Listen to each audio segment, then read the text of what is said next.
Pensei até que arrumei um jeito. No outro dia fui pra aula e falei máximo respeito. Apertei a mão do Sérgio e pedi desculpa. Aí ele falou, mano, sai fora daqui, filha da puta. Aí eu falei, beleza, mano, se prepara, porque dessa vez eu vou ter vergonha na cara. Agora tu tá fudido, tu e a Kenga da Letícia. Aí eu ouvi falar que o pai dela era polícia. Aí a Letícia ficou puta, falou, Railton, isso é mancada. Pera, puta ela já era. Ela ficou exaltada e disse pra eu não meter o pai dela no meio. Aí falei, cê acha que eu esqueci aquele recreio que eu apanhei desse seu namorado feio? Cuspi na cara dela e falei te odeio. No outro dia na escola esperei bater o sino. Geral saiu pra merendar, eu fingi que tava dormindo. Fui na bolsa da Letícia e achei a agenda, o número escrito pai. Espero que ela aprenda. Comprei todo tipo de droga e levei pro colégio. Sem que o casal perceba, coloquei na bolsa do Sérgio. Pedi pra ir no banheiro e fiz uma ligação. Alô, pai da Letícia? E ele disse...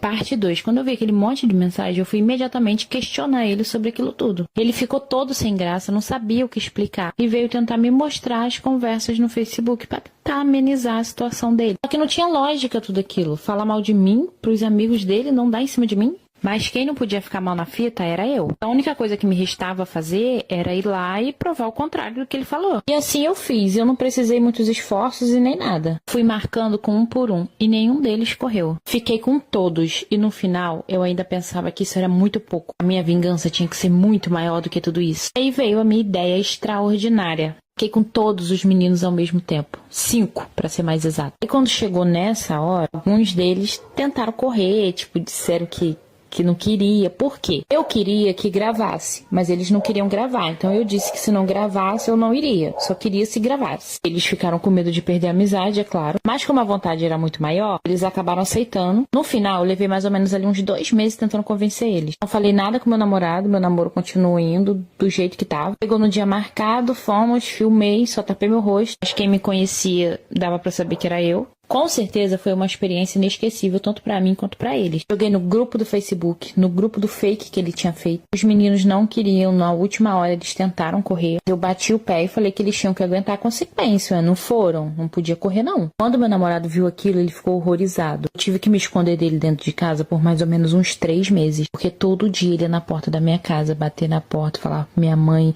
e fazia uma baderna lá na porta de casa. Tava com ira, sabe? Querendo mesmo me esfolar. Ele me mandava mensagem e eu só respondia dizendo que se ele não tivesse inventado aquele monte de coisa sobre mim, eu não precisava ir lá provar que era mentira. Sei que no final das contas ele entrou com processo contra mim, eu fui processada, mas ainda não deu em nada, tá na justiça. Fiquei mal falada na cidade inteira para alguns, enquanto para outros eu ganhei a fama de a braba. Meu namorado não quis saber de mim nunca mais, mas agora também ele vai aprender a não falar mais mal dos outros, desse jeito. Uma forma muito mais fácil de resolver isso tudo aí. A ganância deles era exatamente o que eu precisava. Na semana seguinte, continuei deixando pistas sutis de que eu desconfiava de algo. Eu via o pânico crescendo neles, mas a vontade de pegar todo o dinheiro os fazia esperar. Isabel aparecia com mais frequência, fingindo me ajudar com os preparativos para o bebê. Eu a ouvia falando ao telefone no banheiro com o Alejandro, planejando o que fariam com o dinheiro quando fugissem. Podemos comprar aquela casa na praia que você sempre quis, dizia ela. E o carro novo? A Carolina nunca me deixou comprar um esportivo. Disse que era gasto supérfluo, ele respondia. Toda vez que eu ouvia, a raiva crescia, mas eu precisava continuar fingindo ser a irmã e esposa bobinha que eles achavam que eu era. A arrogância deles cegava os dois. Um dia, resolvi apertar mais o cerco. Esqueci aberta no meu computador uma pesquisa sobre sinais de infidelidade e o que fazer se seu marido te enganar. Funcionou do jeito que eu esperava. Ela tá pesquisando sobre traição, escreveu Alejandro para Isabel. Precisamos ser mais cuidadosos. Você acha que ela sabe de algo? Não, ela é muito ingênua. Mas tá grávida e hormonal, deve estar paranoica. Eles decidiram ser mais discretos, o que era perfeito pro meu plano. Quanto menos eles se comunicassem, mais fácil seria manipulá-los.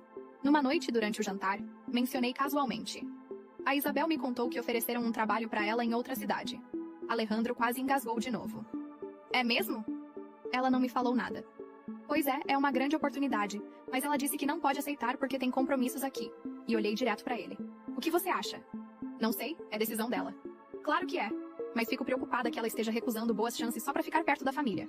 Afinal, quando o bebê nascer, ela não vai poder nos ver tanto como agora. Vi o pânico nos olhos dele. Naquele momento, ele devia estar pensando em como isso afetaria o plano de fuga. Naquela noite, enquanto eu fingia dormir, ouvi Alejandro cochichando com Isabel no banheiro. Os dois estavam assustados, mas ainda seguiam adiante. A ganância falava mais alto. Perfeito. Eu também tinha meus planos, e a cobiça deles era a parte fundamental. A cada dia que passava, eles cavavam a própria cova sem perceber. O momento para a próxima fase do meu plano estava chegando.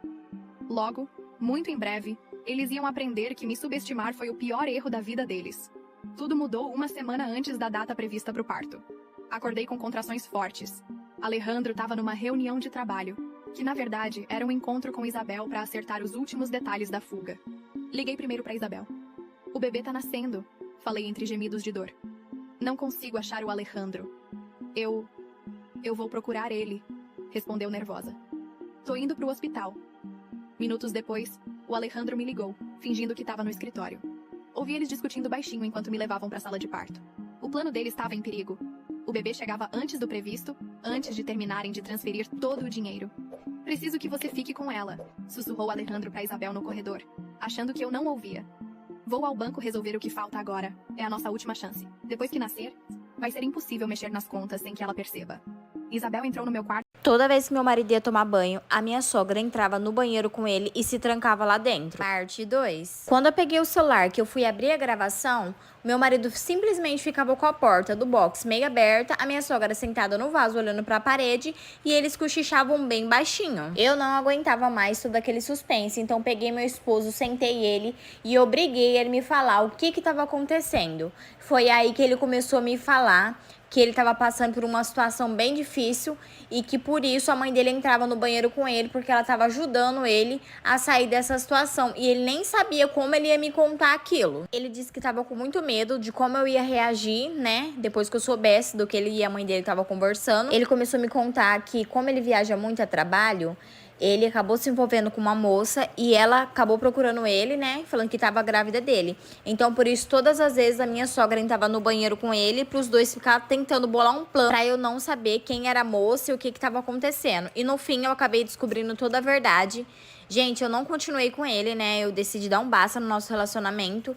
Não sei como anda a vida dele hoje em dia, porque a gente não tinha vínculo nenhum, a gente não tinha filho nem nada. Mas provavelmente ele deve estar com essa moça que ele engravidou, até porque se ele me amasse, ele não teria feito isso comigo. Me contem aqui no meu lugar, vocês teriam perdoado? E um belo dia, um fim de semana, ela foi passar o fim de semana na casa do pai dela e ela voltou cheia da coragem, né? Cheia das respostinhas. Porque eu não botava a mão nela, não batia nela, nada do tipo, porque ele também falava que ia colocar na justiça, isso, não sei o que e tal. Gente, tudo que ele podia fazer pra poder me prejudicar ou me estressar, ele fazia. Fora o deboche que era a pensão, né? Em vez de ele simplesmente arrumar uma mulher pra ele poder cuidar da vida dela, ele ficava perturbando a minha. Aí ele ainda sempre ficava, se você voltasse comigo, você não tem que passar por essa situação. Mas você passa por essa situação porque você quer, é só voltar comigo, não sei o que.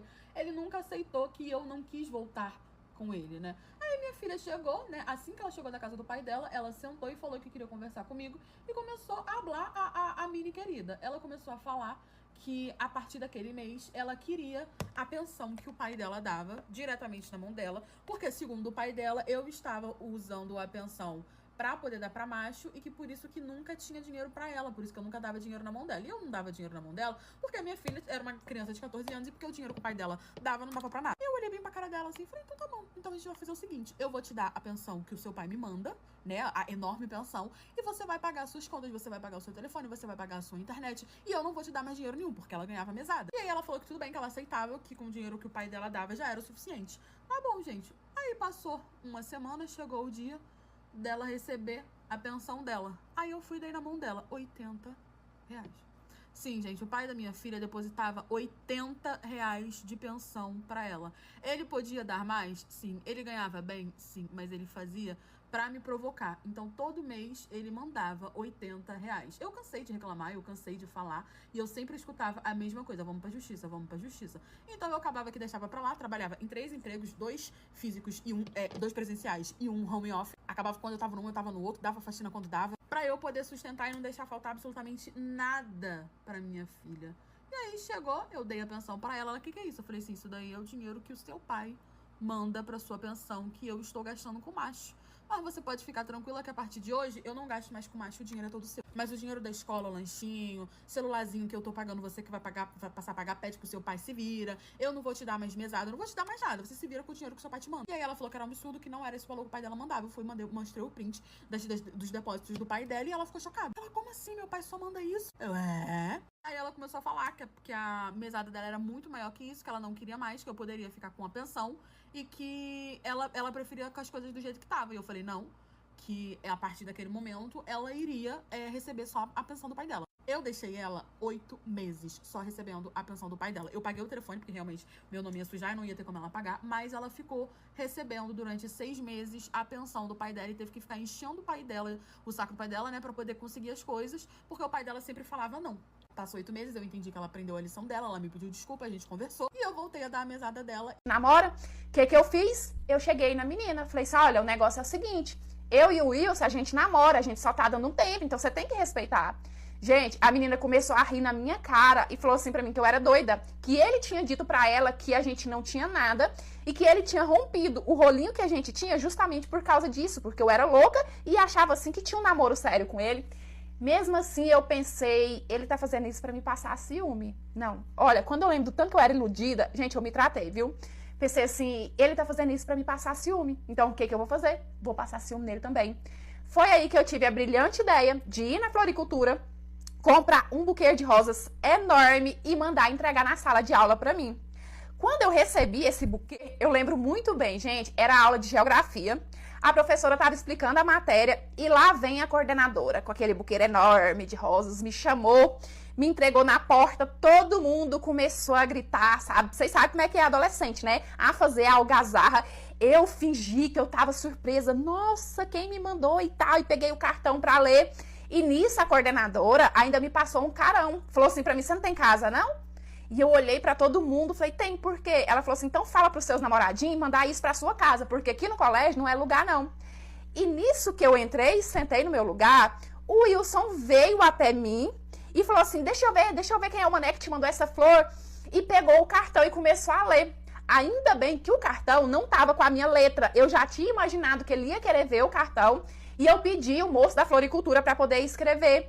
E eu achando, né, que ele tava com ciúme e tal, já achando que tinha dado certo. Quando ele terminou de ler o cartão, ele levantou a mão pra cima e ele falou assim, graças a Deus que apareceu um maluco na sua vida, que pelo menos assim você me deixa em paz e entende que não tem nada entre nós dois. Gente, isso na frente de todo mundo.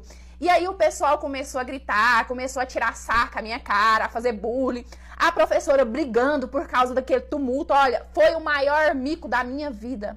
Nisso eu voltei carregando aquelas flores até mais ou menos umas 2 esquinas antes de chegar na minha casa. Quando eu encontrei um bueiro aberto, joguei aquelas flores lá e não quis nem saber dele mais.